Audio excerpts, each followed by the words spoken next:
Justice is a funny thing.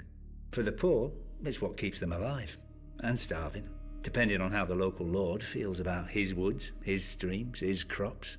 For the rich, justice is what you get if you're not careful enough, or rich enough. Usually how it works is, you commit a crime and the local lord sends his guards after you. Or your victim's family kills you and the guards go after them instead. Or you do nothing and the guards come after you anyway. Either way, someone is brought before the lord and he decides what's to be done. Could be a fine if you're rich enough to pay it. Otherwise, it's the dungeons, the chopping block, or the wall. You'd think most folks would choose the wall. The north is nasty, dark and cold, but so are most dungeons, and every man knows how the Night's Watch earn their name. All they can do is watch.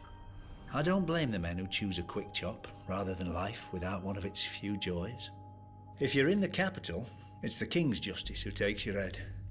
Elsewhere in the south, the headsman of the local lord. But in the north, it's the lord himself. The man who passes the sentence should swing the sword, they say up there. Sounds noble, but given some of the northern lords I've met, they just don't want anyone else spoiling their fun. If you're so unlucky to be in the Vale when you're caught, you might never make it to sentencing thanks to their sky cells. Open on one side to a long fall, with the floor sloping down towards it like a woman's thighs. After a few days, they say the sky starts calling to you. Men jump with smiles on their faces, expecting the wind to lift them into the sky. It doesn't. To think Lord Tyrion was one tit-shaped cloud away from death. Lucky for him, he was highborn. If your family honour goes back hundreds of years to a time when your ancestors hit other men harder than they were hit, you have another option. Trial by combat. You either fight your accuser, or you both pick champions to fight on your behalf, and the gods will favour the righteous man.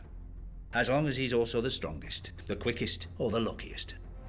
Once in a long while, you may get two real high-born shits having a go at each other, and one of them might be fool enough to demand a trial by 7.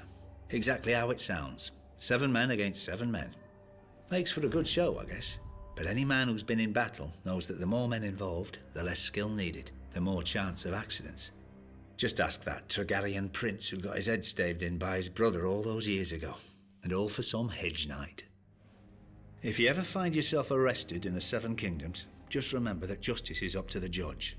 Beg him for forgiveness, or pay him for it, or ask to be allowed to take the black. But remember that he doesn't have to let you. There are plenty of lords out there who think hands and heads are great decorations for their spikes. The Septons claim that justice is of the gods. Nice of them to keep it up there to themselves.